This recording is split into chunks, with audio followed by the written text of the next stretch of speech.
a brilliant scientist, a promising career. Then, one day, she disappeared without a trace. No goodbye message, no signs of a struggle, no explanation. For an entire year, nobody knew what happened. But when investigators finally uncovered the truth, it shocked the world. A brilliant mind, a life dedicated to discovery, a perfectly normal Tuesday morning. And then, she was gone. Dr. Elena Morales vanished. This story begins not with a crime, but with a promise. The promise of a life filled with purpose. Elena Morales was a biologist of remarkable talent. Her work in cellular regeneration was not just a career, it was a calling. She was on the verge of breakthroughs that could one day change medicine as we know it. Her colleagues saw her as a leader, a mentor, and a quiet force of intellect. She moved through the world with precision and care, believing in order, in data, and in the power of observation. Nothing about her life suggested chaos.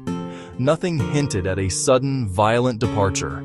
Her daily routine was a testament to her disciplined nature: coffee, notes, a contemplative walk to the lab. Experiments, team meetings, and lectures that inspired a new generation. She was a devoted mother, a loving sister, and a loyal friend. She had plans: a conference in the fall, a family vacation in the spring. Her life was a map, clearly drawn. But on that Tuesday, the map simply ended. This harmony, this stability, became the first and most confounding puzzle for investigators. It was a Tuesday in early June. The sky was clear. Elena left her home at 7:30 a.m., waving goodbye to her daughter. At 8:10 a.m., she emailed a graduate student feedback on a draft paper. Shortly after, she arrived at the lab, exchanging pleasantries with security. At 9 a.m., she reviewed the results of an experiment. At 10, she met her team to plan the week's experiments. At 11:30, a colleague stopped by to discuss a potential collaboration. She mentioned a short camping trip with her daughter that weekend. At 1:15 p.m., she texted her sister, "See you tonight." At 3:45, she packed her briefcase. At 4 o'clock, CCTV captured her heading toward the faculty parking lot. Then, for a few crucial minutes, the camera's view was obstructed. When it cleared, she was gone. Her car remained. Her phone went silent. The timeline suddenly stopped. The hours that followed were a mosaic of fragmented sightings and digital breadcrumbs, none conclusive. The first stirrings of worry began as evening fell. Elena was never late. Calls went straight to voicemail. Home calls went unanswered. By 9 p.m., fear took hold. The family drove to the lab. Her car was locked and undisturbed. A missing person report was filed just before midnight. By morning, the story spread. Cameras fixed on the science building. Friends and colleagues shared her photo, pleading for information. Strangers offered prayers and theories. Police established a command center and began piecing together her last movements. Dozens were interviewed: colleagues, students, friends, family. They canvassed neighborhoods and pulled hours of security footage. Uniformed officers and volunteers searched parks and riverbanks. Drones scanned from above. K-9s combed trails. Every tip was logged. Detectives raced the first 48 hours. As hours turned to days, hope of a swift resolution faded, replaced by dread. The city held its breath, and the family waited. Conflicting clues. The investigation became a frustrating puzzle. Tips were plentiful, but nothing connected. A single expensive men's glove was found a mile from campus. DNA tied to no one connected to Elena. Her work file was accessed remotely at 3 a.m. from a downtown cafe. The security footage at that time was blank. Was it Elena checking work, or someone else interested in her research? Witnesses claimed she entered a dark sedan, argued with a man at a bus stop, rode a train out of the city. They could not all be true. Did she stage a disappearance? Was she targeted for her research, or was it random violence?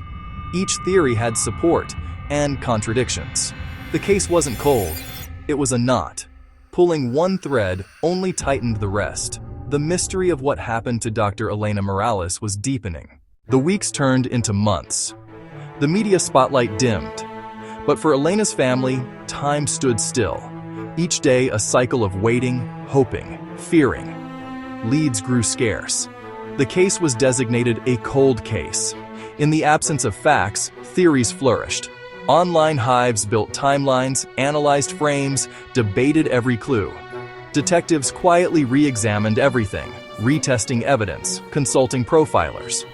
For her daughter, the year was an eternity. Birthdays passed. She called voicemail just to hear her mother's voice. The family held vigils, put up posters, spoke to anyone who would listen, holding on to a fragile hope. They just had to wait for an answer. 1 year and 2 weeks after she disappeared, the silence was broken. On a remote country road, a highway worker found something unusual in a ditch. A portable spectrometer, partially damaged, bore a faded university asset tag and serial number. Remembering the story, he delivered it to state police. Forensics confirmed it matched equipment checked out to Dr. Morales' lab, missing from her office. Dust trapped inside matched the lab's ventilation. Fibers matched her favorite lab coat. A partial fingerprint, smudged but usable, was run through the national database. It did not match Elena, family, or colleagues. It matched David Chen, a freelance repairman with a minor theft record. He lived a few miles from where the device was found. Phone records showed unusual activity near the university that afternoon. After a year of dead ends, detectives had a real lead. The hunt was on. With a suspect identified, the investigation moved with lightning speed. A surveillance team watched, then detectives served a warrant on David Chen's home. They found more equipment with university asset tags, tucked inside a toolbox. The missing piece: Elena's field journal. Pages were ripped out. Remaining entries detailed a new project using rare soil bacteria from rural sites. DNA analysis revealed a mixture. One profile matched Elena, the other matched Chen. David Chen was arrested and taken into custody. Under bright lights, he talked, disjointed, a mix of denial and confession. A chance encounter spiraled into tragedy. He said he approached for the equipment, an argument, a struggle.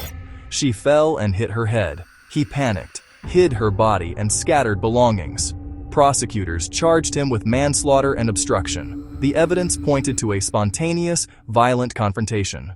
Even with an arrest and a confession, the story of Dr. Elena Morales' final hours is not entirely complete. A confession is not always the whole truth. Why was she collecting samples so far from campus that day? Her calendar had no record. Her colleagues were unaware. Who accessed her files at 3 a.m.? Chen wasn't a sophisticated hacker and knew nothing of her research. The torn pages from her field journal have never been found. Her last entries mention a unique bacterial strain with unusual properties. Some investigators wonder if Chen's story is a cover for a more complex truth, if others were interested in her work. The legal process may answer some questions, but ambiguities and loose ends may never be resolved. The case of Dr. Elena Morales is now closed. A man is serving time. But her legacy is defined by her brilliant life, not her tragic death. Her students continue her work. Her papers are still cited. Her ideas spark new inquiry. Her disappearance led to stronger field safety, mandatory check-ins, and GPS tracking. The community learned vigilance and the power of coming together. Her family founded a scholarship supporting young women in science. Each year, they gather at her favorite trail, choosing to remember a scientist, a mother, a sister, a force for good. It shows how a single small clue can change everything, and that some questions may never have answers. Even today, this case continues to fascinate. Was every question truly answered, or does part of the mystery remain unsolved? Let us know what you think in the comments.